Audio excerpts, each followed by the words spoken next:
Olá, olá, boa noite, tudo bem com vocês? Olá, Carla, prontinha aí para fazer a oração? Pode abrir o microfone, Carla. Boa noite, Adriana. Boa noite, tudo bom? Oi, boa noite, Boa pessoal. noite, boa noite a todos. Tudo bem, graças a Deus, que bom ver vocês. Estamos aqui mais uma terça-feira, né?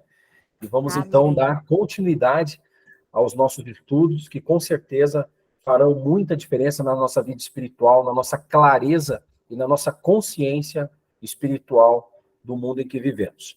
A Paula também, seja bem-vinda, a Marlene Osório. Pode fazer oração, Carla, para começarmos. Já foi 5 minutos, né? Vamos lá. Sim. Amém. Amém. Pai, Deus eterno e poderoso, nos colocamos, ó Deus, diante do teu trono. E também colocamos nossos arrependimentos de atos e pensamentos e atitudes que venham a te desagradar e que a gente, de repente, nem perceba, Senhor. Senhor, somos feitos de carne e muitas vezes ela tenta prevalecer as nossas vontades e aquilo que a gente tenta sempre deixar florescer em nós, que é a tua virtude, Deus. Senhor, e agora aqui diante de ti, pedindo o teu perdão pelos nossos desvios de conduta, que às vezes não percebemos, mas também colocamos diante de ti, Senhor Deus, esse momento tão único, um momento em que o Senhor usa o seu filho Jackson para nos mostrar, para que possamos entender melhor o que tu tens para nós e o que tu queres que a gente saiba do teu filho Jesus, ó Pai amado. Amém. Daquilo que tu precisa, Senhor Deus, fazer com que a gente aprenda para poder estar preparado para um dia tão importante da tua volta, Pai. Ô Senhor, usa-nos nesse momento, assim como Jackson também. Não sabemos quando tu vai voltar, ó Deus, não sabemos, mas sabemos que está próximo, diante de tantos acontecimentos e tantas coisas, Deus, do amor se esfriando, ó Pai amado, de tantas coisas, tantas catástrofes, Senhor Deus, um mundo tão perverso, Pai, mas que tu continuas cuidando dos teus filhos, ó Deus. Por isso a gente pede, clama a ti, que tu nos prepare, que a gente possa entender o que o Jackson tem para passar para nós, que a gente possa entender o que tu queres, Senhor Deus, ó Pai amado, porque sabemos que o teu desejo é que chegue para que Jesus volte, que a gente possa, assim, ó, toda língua confessar, todo joelho se dobrar diante do Senhor e proclamar que Jesus é o nosso Salvador. E quando as últimas chuvas passarem, a gente vai estar, Senhor Deus, pronto para receber o teu Filho amado. Amém. Ajuda-nos, ó Pai amado, ajuda-nos a compreender aquilo que tu queres para nós. Mas o mais importante é que sabemos que o que tu queres para nós é que a gente leve a tua palavra. Amém. Peço que cuide de cada família aqui presente, que teus olhos estejam sempre protegendo a nossa família, a nossa casa, o nosso andar, Senhor Deus, a nossa caminhada, Pai amado. E que a cada dia, Senhor Deus, cada luta que tivermos, ó Pai amado, que a gente saiba que aquela misericórdia tua está ali do nosso lado para que a gente vença os dias maus, porque tu estás conosco o tempo todo. Usa-nos naquilo que tu precisas para a tua seara, porque, Pai, como tua palavra diz, a seara é grande, os trabalhadores são muitos poucos, Senhor Deus. Levanta mais obreiros, Senhor Deus, para levar a tua palavra em nome de Jesus. Assim eu te peço, ó meu Deus, em nome de Jesus, amém. Amém, amém. Ô Jackson, deixa eu só ler uma coisinha, uma palavra de oração aqui, completando essa oração, tá? Rapidinho. Ali em Atos 4, fala assim, né, 23, a oração dos seguidores de Jesus, né, o que ele queria de nós, ousadia e perseverança, né? Quando Pedro e João foram soltos, voltaram para o seu grupo e contaram tudo que os chefes dos sacerdotes e líderes do povo haviam dito. A Assim- Geia está tentando entrar, precisa Assim- aceitar ela. Assim que eles ouviram isso, adoraram todos junto a Deus, dizendo: Senhor, Tu és o Criador do céu, da terra, do mar e de tudo que existe neles. Tu falaste por meio do Espírito Santo e de nossos antepassados Davi, teu servo, quando ele disse: Por que as nações pagãs ficaram furiosas? Por que os povos fizeram planos tão tolos? Os seus reis se prepararam e os seus governantes se ajuntaram contra o Senhor Deus e contra o Messias que ele escolheu. De fato, Herodes e Pôncio Pilatos se juntaram aqui nesta cidade com os não-judeus e com o povo de Israel contra Jesus, o teu dedicado servo, que escolheste para ser o Messias. Eles se reuniram para fazer tudo o que pelo teu poder e pela tua vontade já havias resolvido que ia acontecer. Agora, Senhor, olha para a ameaça deles. Dá aos teus servos confiança para anunciarem corajosamente a tua palavra. Estende a mão para curar, a fim de que, por meio do poder do nome do teu dedicado servo Jesus, milagres e maravilhas sejam feitos. Quando terminaram de fazer esta oração, o lugar onde estavam reunidos tremeu. Então todos ficaram cheios do Espírito Santo e começaram a anunciar a corajosa palavra do Senhor. Olha e é aí. isso, né? Que a gente possa estar preparados para anunciar a corajosa palavra do Senhor Jesus Cristo. Amém, Amém. amém. Glória a Deus. Vocês Amém. perceberam que a gente tem uma pastora aqui no nosso meio, né? Pastora Nada, Carla, de Balneário Camboriú. nada. Carla, obrigado, viu? Ah, de Obrigado pela nada. palavra, Amém. pela oração, que nós possamos realmente estar cheios do Espírito Santo, porque para entender estas coisas, perscrutar esse território, esse assunto, nós temos que ter clareza do Espírito. Não adianta a força, o orgulho, a vaidade, a intelectualidade, não cabe nesse terreno só isso, ok? Tem que ter muita coisa de Deus aí. Nós, seres humanos, somos imperfeitos e às vezes chegamos aqui cheio de tudo isso que eu falei. Mas se nós não tirarmos isso e falarmos, Senhor, mostra, a gente não vai ver. A Paula está nos Estados Unidos prestigiando a gente hoje aqui. Paula, seja bem-vinda. Se quiser abrir a câmera, fique à vontade. A Maria, a Georgia acabou de entrar aqui. Eu falo Maria Eduarda, né? Porque aparece o notebook da filha dela. Mas vamos lá, gente. Vamos abrir a Bíblia em Apocalipse, capítulo 2. E vamos dar continuidade, então, aos nossos estudos. Vimos até aqui algo maravilhoso, que o capítulo 1 é, propriamente dito, a revelação do autor. O próprio Jesus Cristo se revela para João, para falar para ele, ó, eu que vou te dar todas as diretrizes, os tópicos, os assuntos, e vai escrevendo aí, João. E uma coisa importante, olha, um fundamento importante ao você estudar Apocalipse. Lembre-se disso, ó. Jesus é revelado antes da revelação a qualquer igreja. Nada vai ser revelado para a igreja sem que Jesus seja revelado antes. Muitas vezes na nossa vida acontece isso, tá? A gente quer revelação de alguma coisa, mas não quer ter Jesus revelado antes. E Jesus revelado antes significa o quê? Significa intimidade com Cristo. Entender quem é Ele, o interesse dele para a nossa vida, para a nossa salvação, para as nossas lutas diárias. Olha que bonito. No capítulo 2, nós vamos começar a estudar a primeira igreja, tá? No verso 1. E eu quero fazer uma pergunta antes para vocês. Quem leu o capítulo 2, do verso 1 ao verso 11? Quem leu, levanta a mão aí, ou aponta aí. Ninguém leu? Então vamos ler hoje, né, Adriana? Vamos ler juntos. Posso começar por você, Adriana? Abre o microfone e lê o verso 1, por favor. Escreve ao anjo da igreja que está em Éfeso. Isto diz aquele que tem na sua destra as 7 estrelas, que anda no meio dos 7 castiçais de ouro. Muito bem. O verso 1, Jesus está falando assim, escreve isto à igreja de Éfeso. E aí ele se revela antes de dar a revelação à igreja. Ele fala, isto diz quem? aquele que tem na mão direita ou na destra as 7 estrelas, que anda no meio dos 7 candeeiros de ouro. Ou seja, nós temos que entender que aquele que está dando a revelação, primeiro, é Cristo.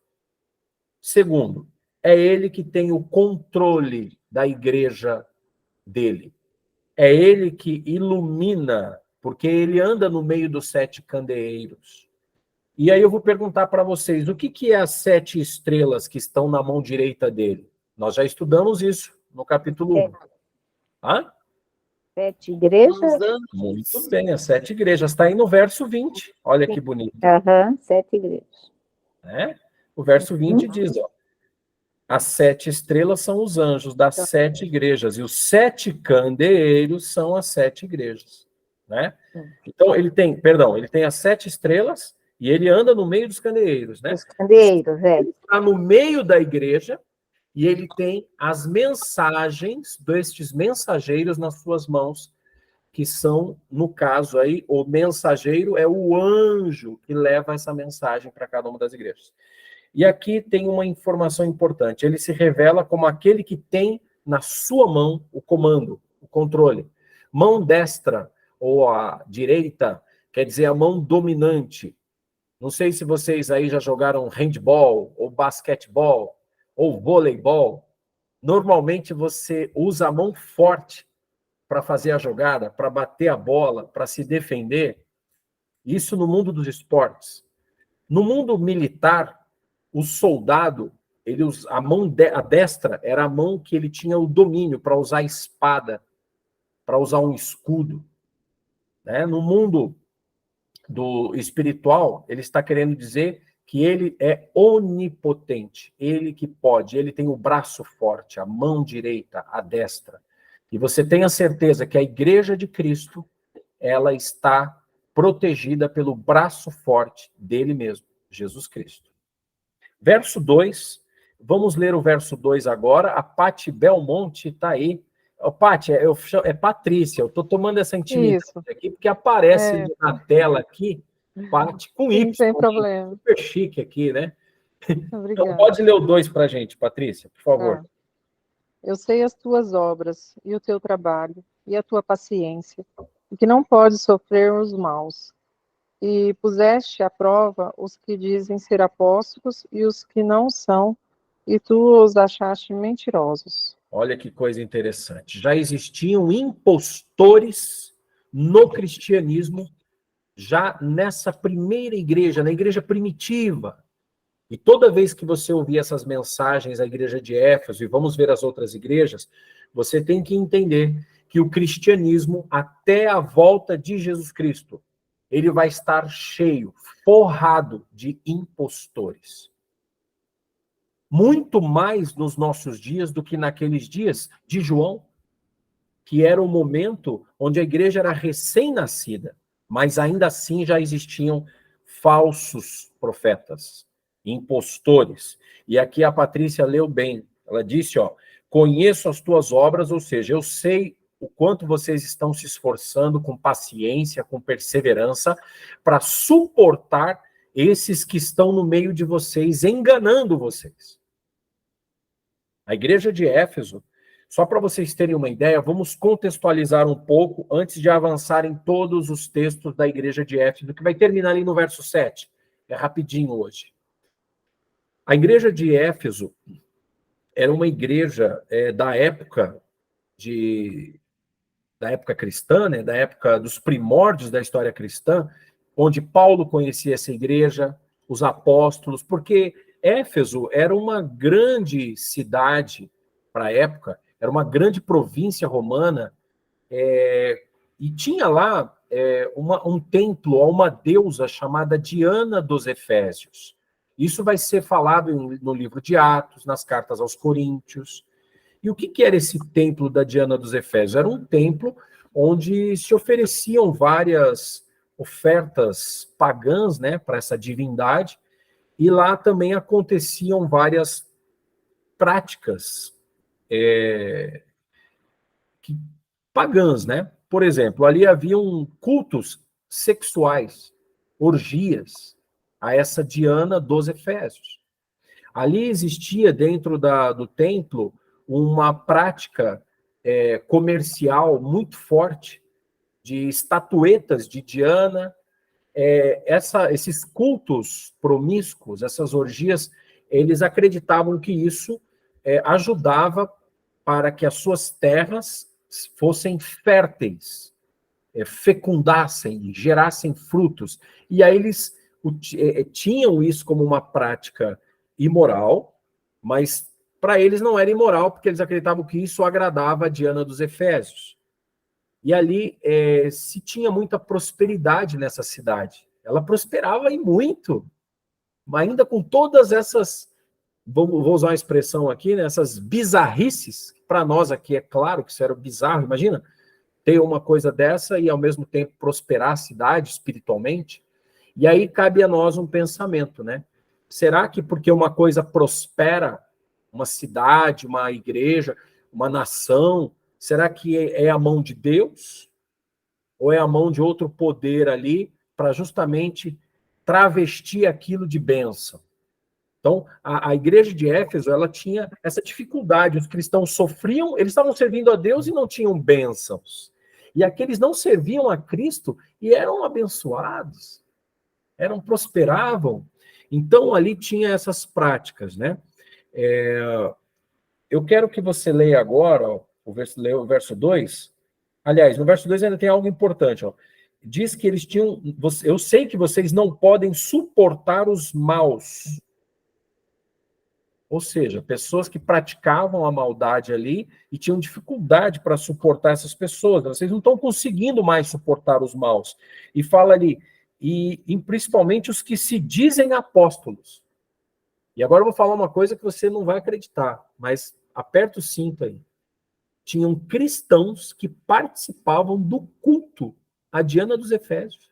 Imagina, ele ia na igreja cristã, ouvia as mensagens de Cristo, mas continuava indo lá no templo a Diana para receber as bênçãos e a prosperidade que o comércio, a cidade... Tinham cristãos que tinham comércio, eles vendiam as suas estatuetazinhas para ganhar o seu dinheirinho, e eles eram efésios, né? Eram de Éfeso, e agora aceitaram o cristianismo, mas não queriam largar o seu lastro comercial, a sua renda, o seu lucro, e isso tudo está nos anais da história dos primeiros pais da igreja.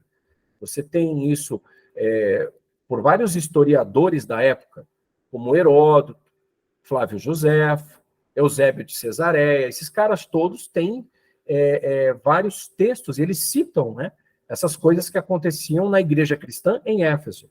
E aqui Jesus está falando, eu sei quem são vocês, os verdadeiros, conheço as obras de vocês. Não está sendo fácil ser cristão aí. Em que época que está acontecendo isso?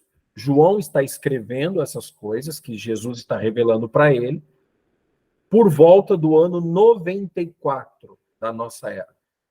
Então, era o primeiro século, nos primeiros 100 anos. Jesus morre no ano 31 da nossa era, com 33 anos de idade. No ano 34, Estevão é apedrejado, e a partir dali começa-se a pregação do evangelho aos gentios. Eles agora tinham o poder do Espírito Santo, como a Carla fez a oração e meditou ali em Atos 2. Eles receberam o Pentecostes, foram dotados do Espírito Santo, começaram a falar em línguas de outras nações. Então vinha ali um árabe, ele falava em árabe, nem sabia que estava falando árabe, mas o árabe entendia em árabe. E ele falando na sua língua, ele achava que não estava, mas o árabe falou, mas eu estou entendendo o que você está falando. Mas você está entendendo judeu? Hebraico? Não, estou entendendo a minha língua. O que era isso? Poder do Espírito Santo. E o evangelho foi avançando, e agora o primeiro século do evangelho começam a haver as primeiras crises. E no meio dessas crises haviam perseguições. Tá? Vamos ler lá, verso 3 agora. Eu queria que, por gentileza, a Geórgia pudesse ler para a gente o verso 3.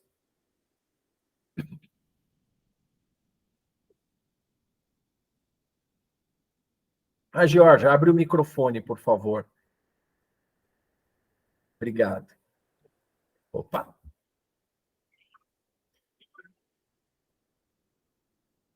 Eu não consigo ativar, é só você que consegue. Aí deve ter na telinha, se você passar o mouse na frente, aparece um negócio de fixação, um microfone. Não achou? Tá aí, mas não consegue? Não tem problema. Então, eu vou pedir para a Carla ler. Você pode ler, Carla? Está aberto Amém. aí? Amém, está sim. Apocalipse capítulo 2, verso 3. Até que a Georgia... Agora deu certo, mas pode Agora, ir. na próxima, a Georgia lê, tá? Vamos lá. Estava travado. Tranquilo. Vocês aguentaram a situação com paciência e sofreram por minha causa, sem desanimarem. Olha, quer dizer, haviam coisas desanimadoras naquela igreja, mas eles estavam em pé, estavam firmes. E Jesus está fazendo o que aqui? Um elogio. Olha que bonito, né? A igreja passava por dificuldade, mas eles estavam sendo elogiados. Quero agradecer a Leda, que entrou aqui. A Leda está lá na China assistindo a gente, né, Leda? E lá na China agora é de manhã. Seja bem-vinda, tá? A Leda, e apareceu como Sofia Corra, que acho que é a filha dela, né? Apareceu aqui o nome aqui no celular, né? Seja bem-vinda. Presta atenção e vamos aprender com Jesus hoje, que Jesus está revelando para a gente em Apocalipse muitas coisas. Olha só, ele disse que esse povo perseverava e por causa do nome dele estavam sofrendo, mas não desanimavam. Eu pergunto para você nessa noite, e nesse dia, né, para Leda, como que é quando você sofre? Você se mantém animado, se mantém firme? Tenha certeza que Jesus, ele está muito feliz por você estar perseverando, não importa como. Essa mensagem não foi escrita só para a igreja de Éfeso, também para a igreja de Éfeso, mas para todos os cristãos. E aqui vamos ler agora o verso 4. Agora é uma puxadinha de orelha em um grupo que estava começando por causa das perseguições e dos falsos profetas e tudo, tendo ali um problema. E isso acontece no casamento, acontece quando você já tem muito tempo de igreja, né? Vamos lá, verso 4. Quem puder ler para a gente, a Adriana pode ler, Adriana? Adriana não, agora vamos ler a Geórgia, pode ser? Geórgia, verso Pode. 4, pode ler. Tenho, porém, contra ti que abandonastes o teu primeiro amor. Olha aí. Chega um momento que você vai se decepcionando, vai desanimando, vai tendo decepções, né? E aí você vai falando assim, puxa vida, e vai esfriando aquele amor, aquela motivação, aquela vontade. E aí ela falou, tenho, porém, contra ti isso. E aí tem agora uma exortação. Pode ler o verso 4, Jorge. 4 de novo? O 5, perdão. 4, 5. Ah, eu vou ler o 4 e o 5, então. Tenho, porém, contra ti que abandonastes o teu primeiro amor. Lembra-te, pois, de onde caístes. Arrependa-te e volte à prática das primeiras obras. E se não venho a ti e movei do seu lugar o teu candeio, caso não te arrependas. Olha aí. Aqui tem uma coisa importante, né? Lembra que ele está no meio dos candeeiros, correto? No candeeiro, na ponta do candeeiro, tem uma luz, uma chama que fica acesa, iluminando, dando clareza. A pessoa que ela está na igreja cristã e não está amando verdadeiramente a prática do evangelho, perseverando na vontade de Jesus, nos mandamentos de Jesus, ela começa, sem se notar, ela está perdendo a luz. Porque Deus, ele só vai dar luz para aqueles que permanecerem na luz. Como que eu vou dizer isso para vocês? Você só vai ter uma luz acesa se você se levantar da sua cadeira e for lá no condutor e apertar a tomada para acender a luz. Você tem que fazer alguma coisa para a luz ficar acesa. Se você for lá e apagar, ela vai apagar. Na vida cristã, isso daí significa o quê? Fidelidade. Eles estavam perdendo o primeiro amor, estavam fraquejando, alguns, né? Essa mensagem é para alguns. E aí Jesus está falando, arrepende-te. Pratica as primeiras obras. Que obras? Obras de fidelidade, de caridade, de mansidão, de domínio próprio. Tudo aquilo que é necessário para crescimento dentro da igreja cristã. E aqui ele vai agora falar por que eles estavam, alguns, né, desta igreja de Éfeso, estavam praticando essas obras que desagradavam a Deus. Vamos ler o verso 6, então. Pode ser, Adriana? Verso 6. Tens, porém, isto, que aborreces as obras dos nicolaítas, as quais eu também aborreço. Nossa, olha só. Aqui fala assim, tens, porém, a teu favor, ou seja, conspirando contra você, que odeias, que vocês que querem ser cristãos, vocês odeiam as práticas dos nicolaítas, as quais eu também odeio. E aí, boa pergunta, eu acho que vocês querem estar perguntando agora, Jackson, quem eram esses nicolaítas e que prática é essa, né? A pergunta que não quer calar.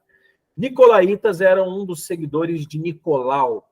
Nicolau era um pregador naquela época que se dizia apóstolo.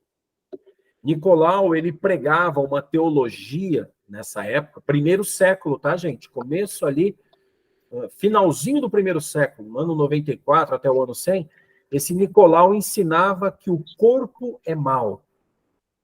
E como o corpo é mau, a carne é mau. Então, seria impossível que Jesus Cristo tivesse vindo em carne. Ó, que mensagem é essa? E sabe como é que eles faziam para provar isso? Eles iam lá no templo adiano, onde tinham os cultos, as orgias, e falavam, tá vendo? Você é fraco. O seu corpo é fraco. Jesus não poderia ter vindo num corpo assim. E eles tentavam provar que o corpo era mau, fazendo justamente o quê? Praticando situações onde a carne não conseguia resistir. Se fosse na glutonaria, na gula. O que a Igreja Católica ensina como os pecados capitais, né? A preguiça, a gula, tarará, eles praticavam isso para provar a teologia de que o corpo é mau, e se o corpo é mau, Jesus não teria vindo em carne. E isso é um problema tão sério que essa teologia começou a tirar o quê? A divindade de Cristo. Quer dizer, então, se Cristo veio em carne, então, das duas, uma, ele não era Deus. Porque o corpo é mau. Se ele é Deus, ele não veio em carne. E aí você tem dois problemas gigantescos já no finalzinho do primeiro século. Você tem uma doutrina espiritualista entrando na igreja, de que não cabe o corpo porque o corpo é mau, e uma doutrina de liberalidade ou libertinagem dentro da igreja, porque se o corpo é mau, então eu não sou Deus, o meu corpo é mau. Jesus me aceitou uma vez salvo, salvo para sempre. Eu vou tentar para me santificar, mas eu não vou conseguir, porque meu corpo é mau. Olha que conversa é essa. E isso Deus odeia. Porque a Bíblia fala aqui, ó, tens, porém, a teu favor que odeias as obras dos nicolaítas, as quais eu também odeio. Aonde a gente pode ver isso na Bíblia, Jackson? Vamos tentar entender a cabeça de João para estar colocando essa informação no Apocalipse. Quem escreveu o livro do Apocalipse, revelado por Jesus Cristo, foi João, ok? Então, vamos ler uma carta de João. Se você puxar a página da Bíblia, você vai ter Judas, e voltando uma, você tem 3ª João e 2ª João, que são cartas de João. Vá para a 2ª carta de João, no verso 7. Vou te mostrar como que isso estava incomodando a igreja cristã nessa época. Essa 2ª carta de João aí na Bíblia, no verso 7, se a Patrícia quiser ler para a gente, Patrícia, está aí? Olha só. Aí, deu. Leia, por favor, Patrícia. Uhum. Essa verso... Segunda epístola, verso 7. Versos 6 e 7. É a segunda epístola, né? Segunda. Tá. E a caridade é esta, que andemos segundo os teus mandamentos. Este é o mandamento, como já desde o princípio ouviste, que andeis nele.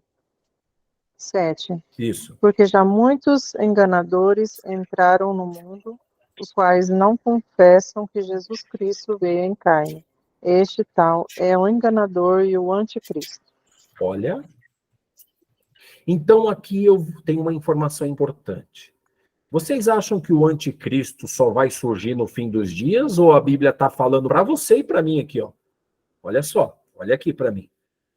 Você está vendo aí na Bíblia, não é o Jackson que está inventando essa conversa. Que o anticristo já existia desde a época de João. Concorda? Uhum. Ele está falando, ó, muitos enganadores têm saído pelo mundo, os quais não confessam que Jesus Cristo veio em carne. E tal é o enganador e o anticristo. Então, temos uma pista aqui, quando a gente estudar sobre o anticristo, lá na frente, porque nós estamos começando a caminhar em Apocalipse. Ai, Jackson, falaram que o anticristo é o Papa. Aí falaram que o anticristo é o Bill Gates. Não, eu acho que é o Elon Musk. Não, gente, isso é tudo teologia de fundo de quintal. Teologia verdadeira é teologia de Bíblia. Aqui a Bíblia está falando que o anticristo é todo aquele que, primeiro, tem uma informação aqui, e confessa que Cristo não veio em carne. E por que isso é importante para Satanás? A gente não falou nele até agora. E eu nem quero falar nele, mas Apocalipse vai revelar, Jesus Cristo vai revelar a verdadeira face de Satanás em todas essas coisas que estão ocultas, escondidinhas. E pasmem, você vai ver Satanás revelado dentro da igreja. É o pior. Mas isso a gente vai chegar lá. Vamos assentar. A Amanda levantou a mão aqui. Amanda, pode falar. Oi, Jackson, deixa eu te fazer uma pergunta. Por favor. Em relação ao anticristo, a gente ouve, né, muitas pessoas falando de ser um anticristo só. Mas a gente viu agora na Bíblia que não é um só, e que já existem anticristos. Então, realmente são vários, não é um anticristo que vai se levantar nos finais dos tempos, como muitas pessoas acreditam e pregam isso. Né? Isso, perfeito, Amanda. Você já teve essa clareza, e eu vou falar aquilo que Jesus falou para Pedro. Não foi carne nem sangue que te revelou, Amanda, mas foi o Espírito de Deus. Você leu na Bíblia. Quando você lê na Bíblia, fica fácil. Não fica dúvida, né? Não fica dúvida, né? Vamos deixar a palavra falar para a gente e não um monte de gente na internet. Vamos ver aqui na Bíblia. Olha só. Obrigado, Amanda, pela colaboração.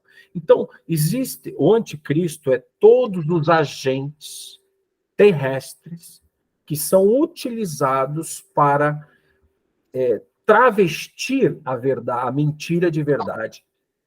E eles são utilizados por Satanás em diferentes frentes. Na época de João já existia isso. Mas tem mais informações? Vamos lá, tem mais informação na Bíblia. Eu quero que vocês abram agora na primeira carta de João, no capítulo 4. É só puxar a página. Você vê que eu estou usando o mesmo autor do Apocalipse para ele mesmo se explicar nas cartas que ele escreveu.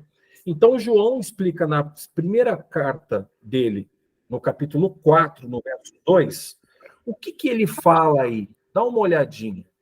1 João, capítulo 4, verso 2. Olha uma coisa, isso estava incomodando João. João já estava velhinho, já tinha saído da ilha de Pátimos, estava na igreja, e agora ele via que essas coisas estavam entrando na igreja. E ele começa agora a bater nessa tecla. Então, capítulo 4, verso 1 e 2, eu queria que a Adriana pudesse ler para a gente agora. Nisto conhecereis o Espírito de Deus. Todo espírito que confessa que Jesus Cristo veio em carne é de Deus. Olha aí. Então, se existe alguma revelação, alguma coisa que está falando que Jesus não veio em carne, sai fora, vaza disso. Ah, Jackson, mas qual é a prova bíblica, então? Poxa vida. Sabe que teve um discípulo que duvidou, né? Como que era o nome dele? Tomé. Tomé. E olha só, eu quero que vocês abram a Bíblia aí, até para a gente poder se certificar disso. Foi tão importante os evangelhos terem retratado isso, porque essa é uma informação muito útil. E essa informação tem a ver com as nossas crenças sobre a mortalidade condicional, sobre a mortalidade ou sobre a imortalidade da alma. E eu usei 3 termos aqui, né? Mortalidade condicional, mortalidade ou imortalidade da alma. Porque isso é o que mais vai pegar no fim dos dias. Porque Satanás utilizar-se-á de anticristos, como? Possuindo essas pessoas. A primeira sessão mediúnica da história do planeta Terra, pasmem, foi no Jardim do Éden. A antiga serpente, lembra? Como que ela fala? Ela está falando por um espírito, por um poder. Então, esse espírito, por quê? Porque ele não pode aparecer em carne. Ele não é carne. Ele não é da nossa criação. Ele não é feito à imagem e semelhança de Deus, como nós, seres humanos, fomos feitos. Então, ele precisa usar agentes. Mas, calma lá, vamos devagar. No capítulo 4, no verso 2 que ela leu, todo aquele que diz que Jesus Cristo vem em carne, esse é de Deus. Então, essa é uma primeira pista para você detectar um falso e um verdadeiro profeta. E outra informação importante aqui, olha só.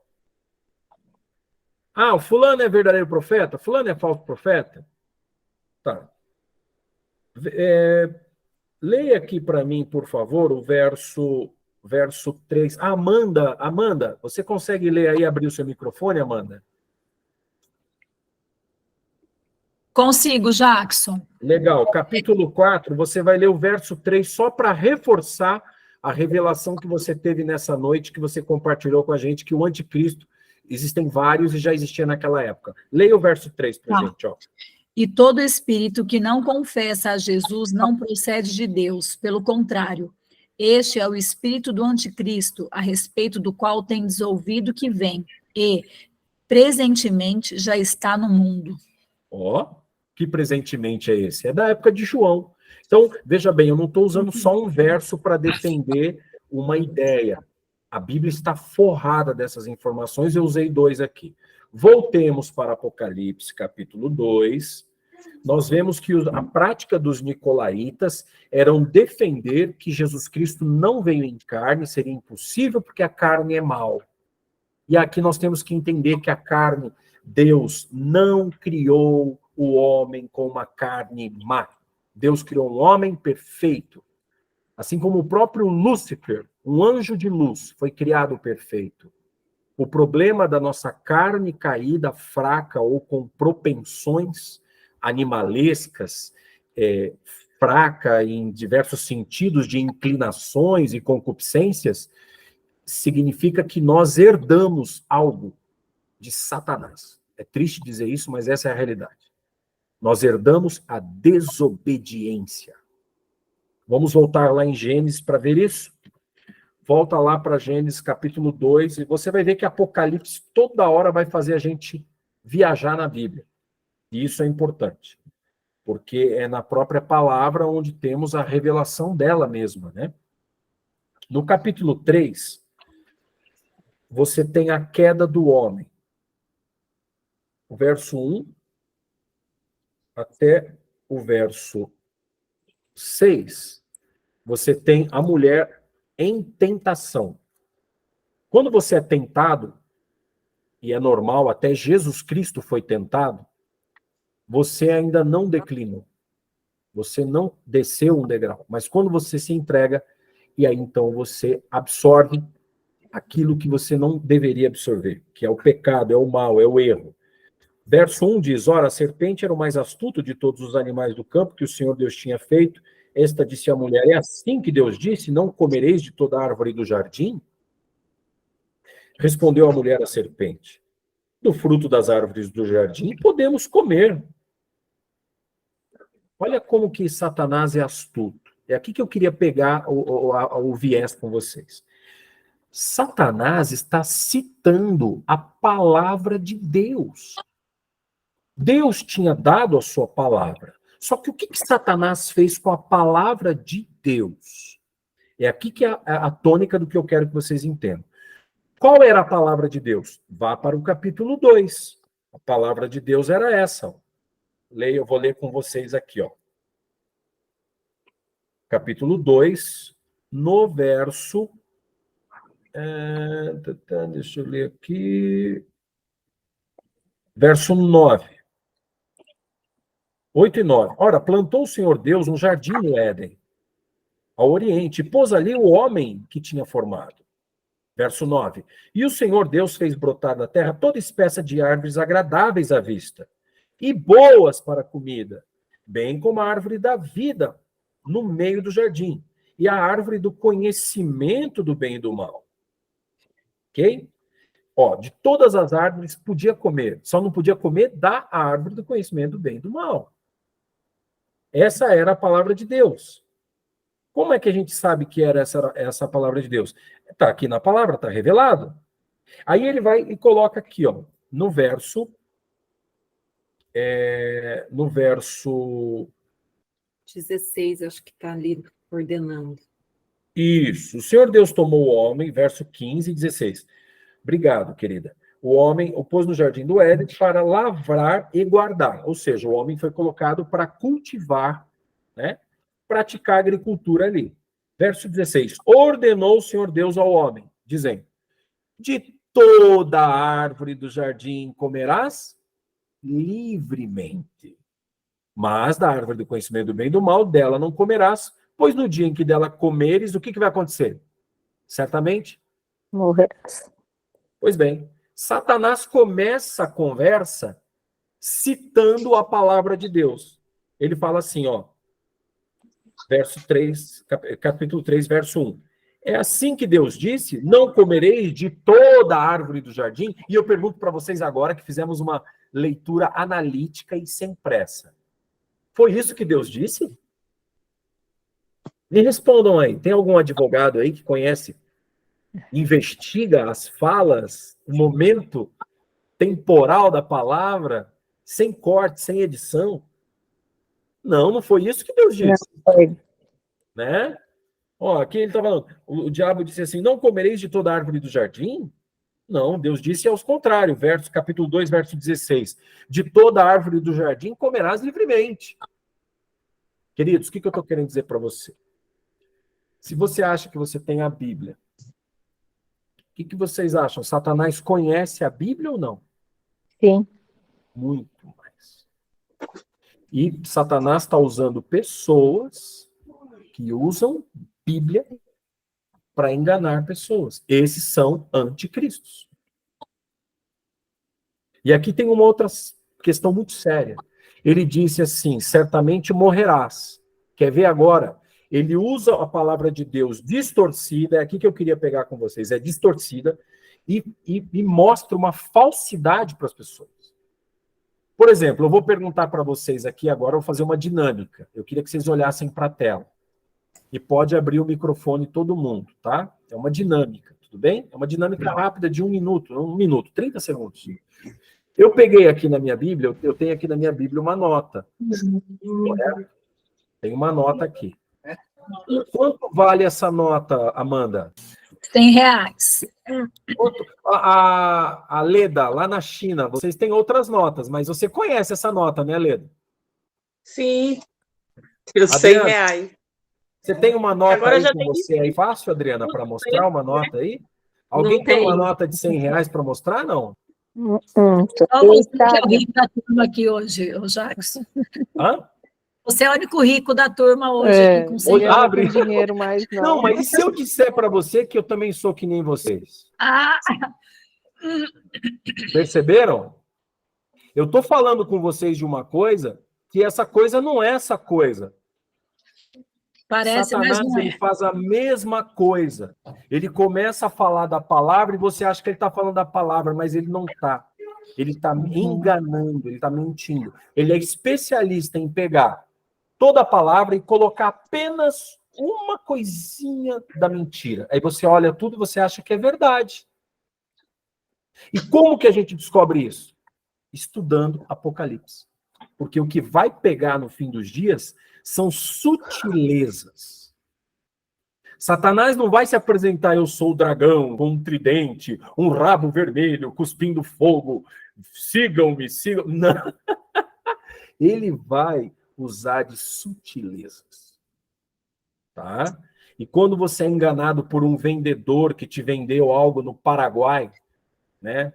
Lá, e você traz, eu lembro de uma época que meus amigos compravam videocassete barato, lembra do... Tô ficando velho, né? O VHS. E aí abria, o que tinha dentro do videocassete? Tijolo, areia. Né? Tijolo, areia, né? E isso, muitas pessoas estão comprando o evangelho, mas quando abrirem, na hora H, quando Jesus estiver prestes a voltar, vão perceber que o que tinha ali era tijolo e areia. Tá? O Jackson, já a gente sempre diz, né, que muitas vezes aquele que fala mais manso, aquele que fala mais educado, aquele que parece água parada, né? São profundas e perigosas, né? Então é essa maneira que ele está usando. Tem que tomar cuidado, né? Voltando para Apocalipse capítulo 2, para fecharmos a igreja de Éfeso, eu queria mostrar para vocês o finalzinho do texto aqui, ó. Verso 7 do capítulo 2 de Apocalipse. Quem tem ouvidos, ouça o que o Espírito diz às igrejas. As igrejas. Então, quer dizer, o Espírito diz só para a igreja de Éfeso ou está dizendo para todas as igrejas cristãs?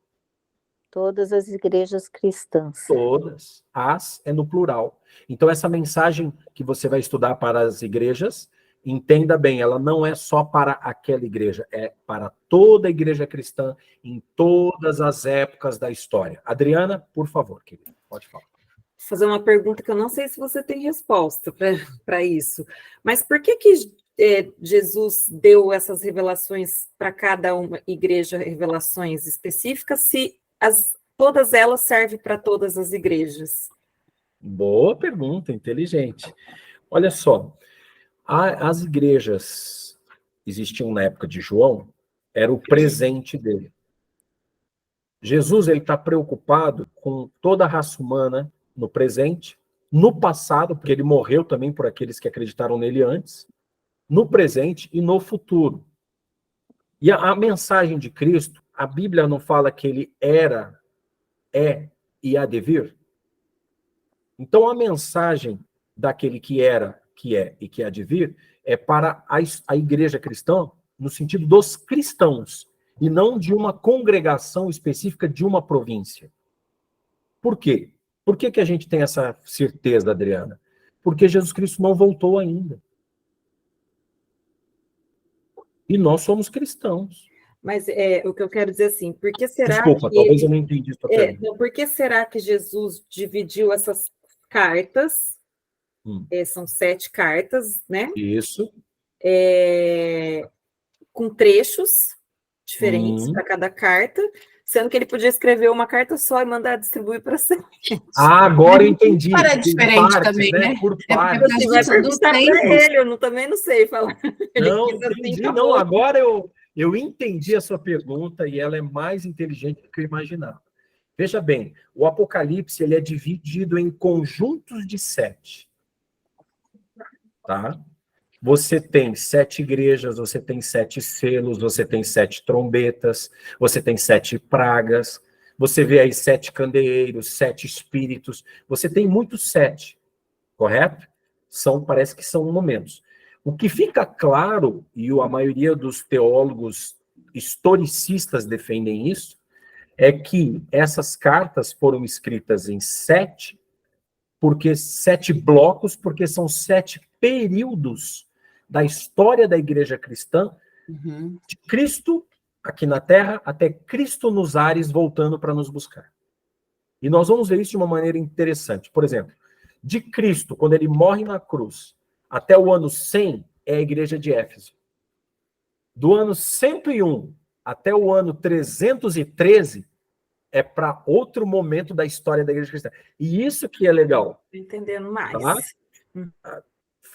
Essas cartas não foram distribuídas tudo na mesma época, é isso? também foram distribuídas para as igrejas, mas foi escrita no livro de Apocalipse para que, depois dessas igrejas, se Jesus Cristo não voltasse, eles estudassem para entender o que estava acontecendo na época deles. Né? E por quê? Porque as características de engano seriam as mesmas, e de comportamento seriam as mesmas, porque Satanás, ele usa as mesmas artimanhas dele, desde o Éden até a volta de Cristo. A antiga serpente, o diabo, usaria as mesmas artimanhas, que ele iria desmerecer a divindade de Cristo, falar que ele não veio em carne, conjecturar ou gerar dúvida na nossa mente a respeito da salvação. Isso tudo aconteceu em períodos da história da igreja cristã. E foi muito importante a tua pergunta, porque quando eu mostrar um gráfico aqui para vocês, eu não entrei nesse detalhe hoje, porque eu estou apresentando as igrejas. Aí quando eu mostrar o gráfico, você vai falar assim, caramba, isso aconteceu mesmo na época de Alexandre o Grande, de Carlos Magno, aconteceu na época de Constantino, isso daqui aconteceu na época da França, na Revolução Industrial. Quando nós começarmos a mostrar essas coisas, vai trazer clareza na sua mente de entender por que desses blocos, tá, Adriano? Tá? Então, vamos ler agora rapidamente o 8, 9, o 10 e o 11. Eu queria pedir para a Amanda ler. Pode ser, Amanda? Ó, a carta à igreja de Éfeso nós já entendemos, tá? Era uma igreja recém-nascida, saída de Cristo, e que ela tinha mensagens específicas para... Nossa, tá pifando?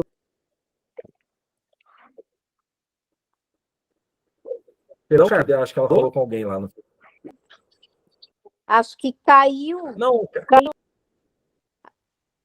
Volta, caiu aí, Carla. Não, aqui tá não, ok. eu estou dizendo que parece-me que caiu a internet, não sei se para todas. Não, tá todo mundo aqui. Ah, tá. Então, Tá. perdão, eu não peguei o começo da sua fala. Tá, eu estava dizendo que a igreja de Éfeso ela é uma igreja, é a primitiva, é os primeiros 100 anos da igreja cristã. Tá? Pode colocar isso daí nas suas anotações, que vai ser do ano, provavelmente ali do ano 34, do apedrejamento de Estevão, até o ano 100. E é a igreja, vamos chamar assim, a igreja das boas obras, a igreja que tinha a fé verdadeira, pura, ela nasceu de Cristo. Ela tinha os verdadeiros apóstolos. A testemunha ocular, aquele que tocou em Jesus Cristo, João, ele era vivo ainda. Então era, vamos dizer assim, a primeira igreja é a igreja dos apóstolos, a igreja da prática das boas obras. A segunda igreja, ela é uma igreja que é a igreja de Esmirna. A palavra Esmirna, só para vocês também pesquisarem, se quiserem, a título de curiosidade, a palavra Esmirna, ela é uma palavra oriunda de uma erva, uma mirra, uma planta. Esmirna era uma espécie de planta ou erva que você esmagava ela e ela gerava um cheiro de perfume muito bom. Era usada na cosmética na época. Então, Esmirna era conhecida por essas plantações, essa mirra, né? Que eles esmagavam, era uma planta que gerava um perfume. Então, por que disso também, né? A carta à igreja de Esmirna. Vamos ler, Amanda, pode ler. 8, 9, 10. Isso. Ao anjo da igreja em Esmirna escreve: estas coisas diz o primeiro e o último, que esteve morto e tornou a viver.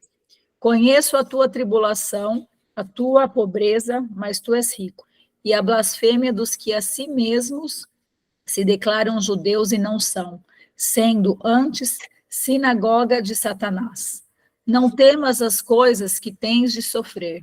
Eis que o diabo está para lançar em prisão alguns dentre vós, para ser dispostos à prova, e terei tribulação de 10 dias. Ser fiel até a morte, e dar-te-ei a coroa da vida. Olha só. Ah, é lindo esse final, né? Ser fiel até a morte e dar-te-ei a coroa da vida. Lindo, né? Gente, a igreja de Esmirna é uma igreja que começa a existir no início do 2º século e vai até o ano 313. É o momento da história da igreja cristã onde a igreja foi mais perseguida. É o momento da história cristã onde eles foram esmagados. Mas para Jesus, quando eles morriam, eles geravam um perfume espiritual para todos aqueles que assistiam o que aconteceu nas arenas, nos coliseus, né? No Coliseu, em Roma e outros lugares. Eu quero mostrar para vocês aqui rapidamente. Eu tenho um gráfico aqui, acho que vai dar para compartilhar com vocês. Deixa eu ver aqui.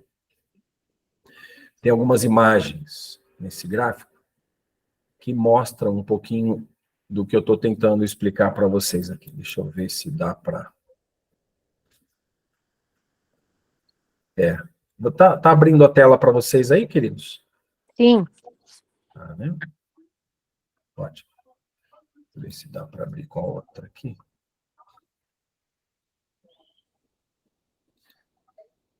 Eu ia mostrar aqui para vocês, mas eu acho que a minha internet aqui não está boa, está demorando para carregar o conteúdo. Uhum. Mas o que eu ia mostrar para vocês aqui, eu devo ter em outro gráfico aqui. Deixa eu só diminuir aqui, eu já mostro para vocês aqui, só um minutinho.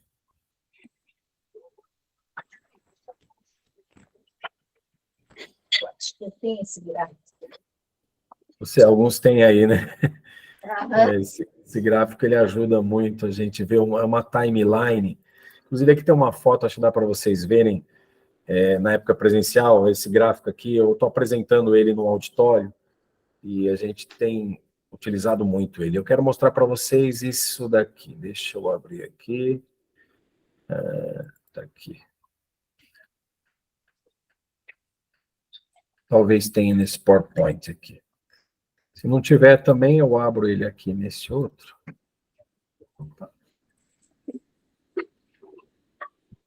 Prontinho. Vai estar em PDF aqui, né? Mas acho que vai dar para ver. Legal. Aqui eu tenho uma timeline que eu utilizo para tornar mais didático alguns estudos, né? Só vou mostrar para vocês aqui uma imagem.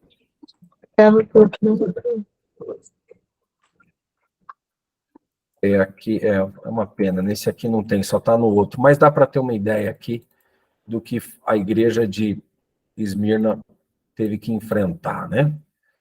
Você tem isso daí com certeza em vídeos no YouTube, que mostram muito isso daí. E aqui nesse gráfico, deixa eu ver onde é que está aqui.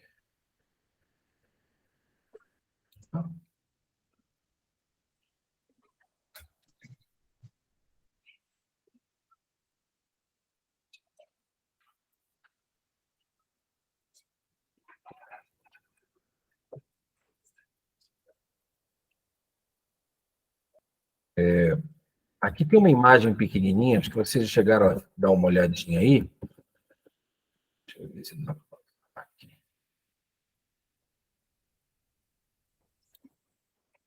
Tem uma arena aqui, um leão, tá vendo? E as pessoas aqui e tal. Nessa época aqui, nós tivemos foram 10 anos de perseguição, assim, que eles queriam exterminar os cristãos. Foi do ano 303 ao ano 313. E aí você vai ver, eu não consegui abrir aqui direitinho, na próxima estudo eu vou abrir ele naquele que eu mostrei do Prezi aqui, né, no Prezi. No Prezi dá para ver bem, tem os vídeos e tal, prometo para vocês que eu abro. O período onde Diocleciano ele fez uma investida muito forte para eliminar os cristãos de todo o Império Romano. E isso está nos anais da história, está registrado, tá? Foram 50 mil cristãos mortos em uma semana. Imagina, matança que foi isso aí. E eles ficaram ainda matando durante 10 anos, e levavam nas arenas, matavam, entravam nas casas, matavam crianças, famílias. E aqui a Bíblia fala, que a Amanda leu, ó, fala ali no verso 10, não temas as coisas que estão para sofrer. Escutai, o diabo lançará alguns de vós na prisão, para que sejais provados, e tereis uma tribulação de 10 dias.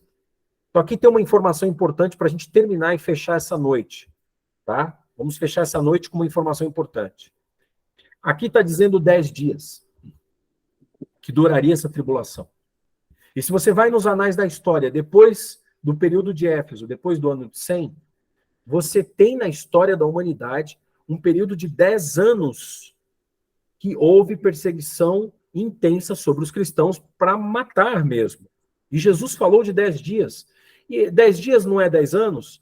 Se eu disser para você que existe um princípio profético aqui, que está na própria Bíblia, quando você vai estudar profecia, já anota aí, é o primeiro princípio para estudar profecias de tempo. Cada dia da profecia equivale a 1 ano. Sim. Aonde está isso, Jackson? Está na própria Bíblia. Se você abrir a sua Bíblia, olha só, e lá em Números, vamos dar uma olhadinha lá em Números 14, eu acho que Números 14 deve estar essa informação.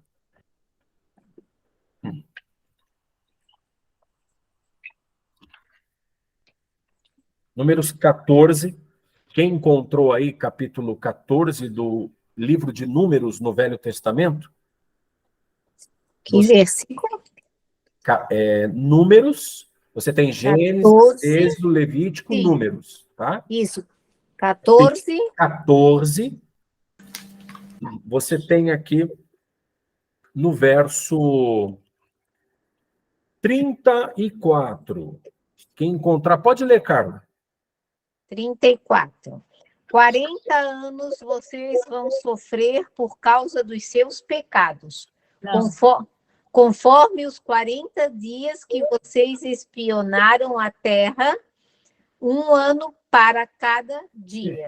Vocês vão saber o que é ficar contra mim. Vocês entenderam aqui, gente? Deus falou. Deus falou aqui, revelou para a liderança da igreja, Moisés, na época, e o povo, e para os espias, que por causa da rebeldia deles, cada dia equivaleria a 1 ano. Né? Então, equivale a 1 ano. Aí você vai falar, mas Jackson, isso daí existe em outros textos da Bíblia? Sim. Quer ver? Abra a Bíblia aí em Ezequiel capítulo 4. É um profeta. Ezequiel 4. Ezequiel capítulo 4.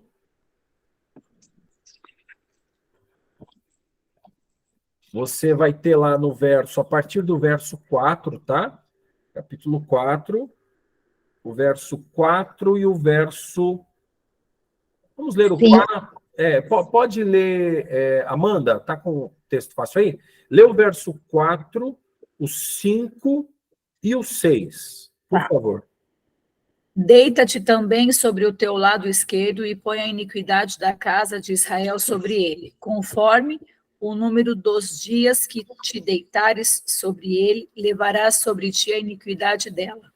Porque eu te dei os anos da sua iniquidade, segundo o número 2 dias, 390 dias, e levarás sobre ti a iniquidade da casa de Israel. Verso 6. Quando tiveres cumprido esses dias, deitar-te-ás sobre o teu lado direito e levarás sobre ti a iniquidade da casa de Judá. Que aqui, Jackson, na minha fala como você quer falar ali, né?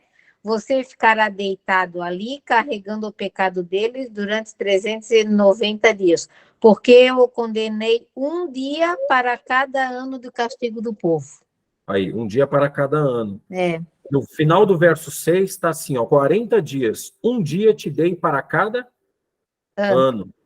Ok? E tem mais textos, você pode ler isso também em Gênesis 29 e 27, em Levítico 25, verso 8. São vários textos na Bíblia que reforçam a ideia do princípio profético. Por que eu falo que é profético? Aí em Ezequiel, no capítulo 4, no verso 6, olha o final do verso 7, dirigirás o teu rosto para o cerco de Jerusalém, com o teu braço descoberto, e profetizarás.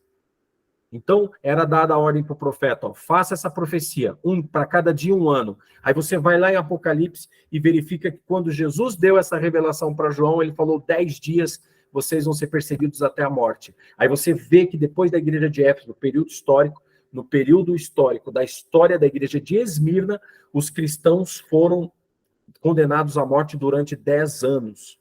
Ou seja, fecha a profecia para a igreja de Esmirna, respondendo a pergunta da Adriana inicialmente, né? Em blocos, no período da história onde 10 anos o povo de Deus sofre. Mas, o que Jesus falou? Ser fiel até a morte, dar-te a coroa da vida. Terminando, verso 11. Pode ler para a gente, Georgia? Verso 11 do capítulo 2 de Apocalipse. Uhum. Quem tem ouvidos, ouça o que o Espírito diz às igrejas. O vencedor de nenhum modo sofrerá dano da segunda morte.